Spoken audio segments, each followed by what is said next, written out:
Монгол улсын үндэсний урлагийн их театр үзүүлж байна.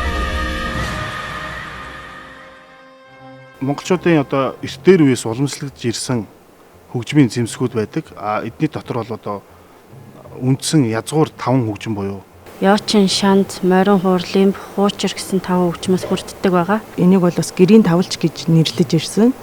За үндэсний хөгжмийн их найрлын одоо үндсэн суур нь бол уламжлалт Монгол үндэсний буюу дорн дахны үндэсний хөгжмийн хүн төрөлхтний өнөөдөр авчирсан хэрэгжилж ирсэн хөгжмийн зэмсүүдээр бүтсэн энэ 5 хөгжмийг сонгодог тавл хөгжим гэж ярьдаг. энэ 5 хөгжмөр бол одоо зөвхөн ардын дуу тоглодог.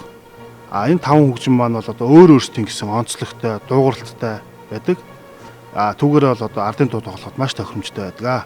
Нэг аялгау яваад байгаа юм шиг боловч яг наривцаад сонсох юм бол тэр аялгауг баяжуулж одоо уран сэтгэмж маягаар одоо баяжуулж өөрийн тоглох арга барилтай хөгжмийн энэ хөгжмийн зэмсгүүд өнөөдөр хөгжсөөр яваад мэрэгжлийн сургалтанд ороод бүхэл бүтэн мэрэгжлийн найрал хөгжмийн үнд суурийг бол одоо бэхжүүлэхэд бол гол үүрэг гүйцэтгсэн. 5 хөгжмдөр маань нэмэгдээд 3-аас 4 хөгжим нэмэгдчихэж цөөхөл хөгжим буюу хамтлаг хөгжмийн төрлүүд бий болсон.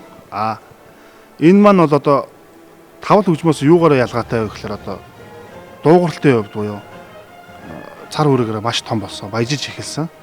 Тэгээд дэлхийн сонгодог зохиол болон Монголын хөгжмийн зохиолчдын том сор бүтээлүүдийг одоо хамтлаг хөгжмийн тоглоход бол маш тохиромжтой болсон. За хөгжмийн жижиг хэлбэрийн бүтээлүүдийг тоглоход энэ хамтлаг цөөхөл хөгжим нь 10 хүний бүрэлдэхүүнтэй энэ хөгжмийн зэмсэг бол маш чухал үүргийг бол гүйцэтгэдэг.